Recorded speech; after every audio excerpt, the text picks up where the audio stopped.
Central with a bunch of people from the company one time, company I worked for. They had ATVs and stuff like that. We're out there where the canal is, parked along the canal with it, camped out there. There's one guy, one of our maintenance guys, he's out there. They're all out partying. We went and crashed early and woke up the next morning. Hey, did you hear? Everybody's telling me, did you hear about Ed? Man, he jumped the canal with his ATV. And my first question was, how drunk was he? And he was pretty well lit, but he found a ramp and he jumped that entire canal with his ATV that he had. Then he went down about a half a mile, tried jumping back, but he didn't have as much of a ramp there. He sunk it in the water. Brand new. It was the first day out with this thing. Coming back from it, trying to jump it back the other way, he sank the thing completely. And his only concern was, oh, my wife's going to kill me. My wife's going to kill me. 3 or 4 guys there spent the entire next day taking the whole thing apart, drying it out. They got it running again.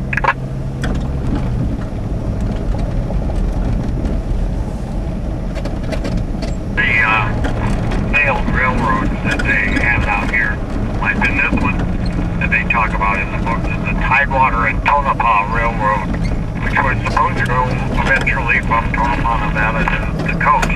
It never made it to either place.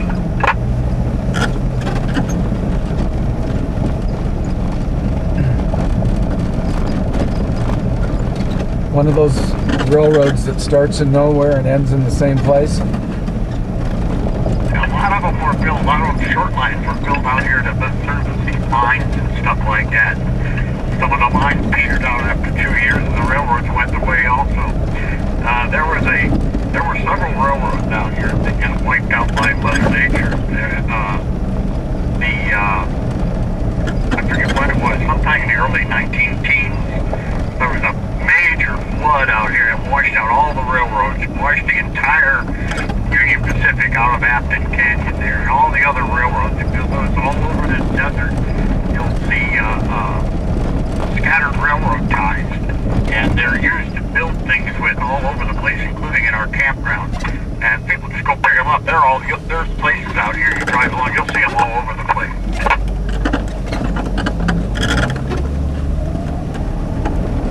Yeah, there's a railroad, I want to say it was called Tidewater, but I'm just guessing, on my famous Ludlow stop on Interstate 40. Ludlow's a great place, but if you stop there and get on the Jeep Trail, it goes north. It goes more or less, eventually it does wind up in Afton Canyon, but that was also an old railroad grade. And after you get up on it about, I don't know, about 5 miles or something, you can see all the old ties. They've taken the tracks, the steel tracks have been taken out, but the ties, a lot of the ties are still there, and it's kind of interesting to look at. Yeah, the ties are everywhere out here. The tracks were all around too, but World War II they came out here and scavenged them all to use them for the steel.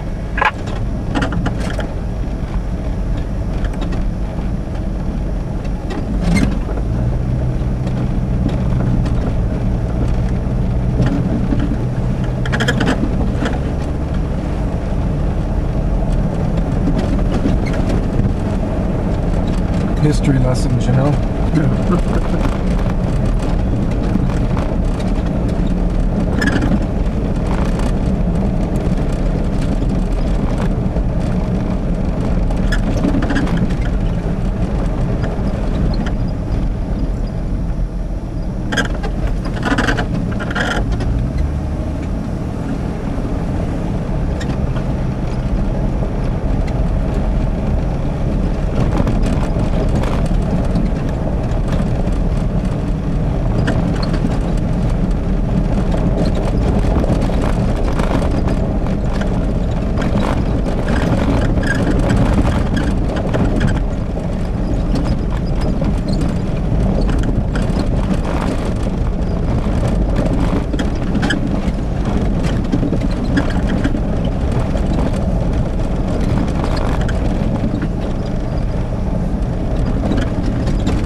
just amazes me, all this land, and somebody comes way out here, back in those days, to find the mine. Yeah. And how long did it take them to get out here to find them, this mine, compared to all this land? You know?